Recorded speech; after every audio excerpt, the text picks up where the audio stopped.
రాయలసీమ జిల్లా రామచంద్రపురం పట్టణంలో ప్రశస్తమైన దేవాలయాల్లో రైస్పేట లక్ష్మీ గణపతి దేవాలయం అత్యంత ప్రముఖమైనది.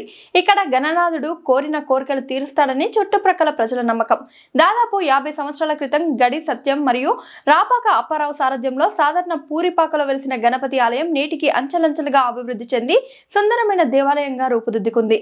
ఓండ్ల శ్రీనివాస్ వెంకటజ్యోతి దంపతుల ఆధ్వర్యంలో గత 3 రోజులుగా వేద పండితుల మంత్రోచ్చారణల నడుమ గణపతి హోమం, లక్ష్మీ గణపతి మహాకళ్యాణంతో పాటుగా పాలక ప్రతిష్టాది కార్యక్రమం అత్యంత వైభవంగా నిర్వహించారు. ఇంతటి ప్రశస్తత కలిగిన దేవాలయం గత 15 ఏళ్లుగా ఆలయ ధర్మకర్త కమిటీ అధ్యక్షులు గడి జగన్ మరియు కమిటీ సభ్యుల సారథ్యంలో ప్రతి ఏటా గణపతి నవరాత్రులు అత్యంత ఘనంగా నిర్వహిస్తూ అనంతరం వేలాది మంది భక్తులకు స్వామివారు అన్నప్రసాదం ఏర్పాటు చేస్తుంటారు.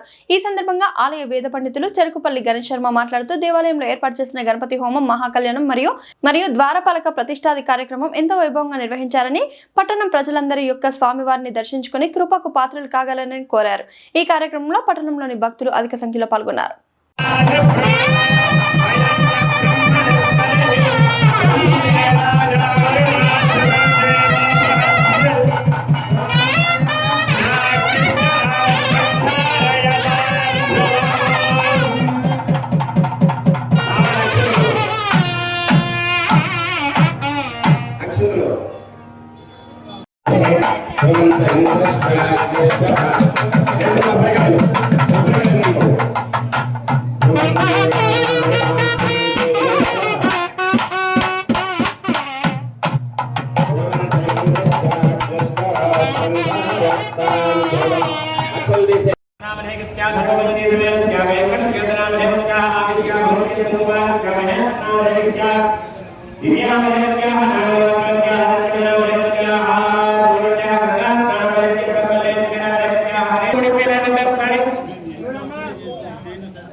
अस्कैर्मानिस्कास्मीमान् गोत्रः कूर्मगोत्रस्याः सीता रावणनामधेकस्याः धर्मपत्नी अन्नपूर्णमनामधेकस्याः गोत्रगोत्रस्याः सीता रावणनामधेकस्याः धर्मपत्नी अन्नपूर्णमनामधेकस्याः धर्मपत्नी देवेनस्याः धर्मनामधेकस्याः वानरामसायिनायकनामधेकस्याः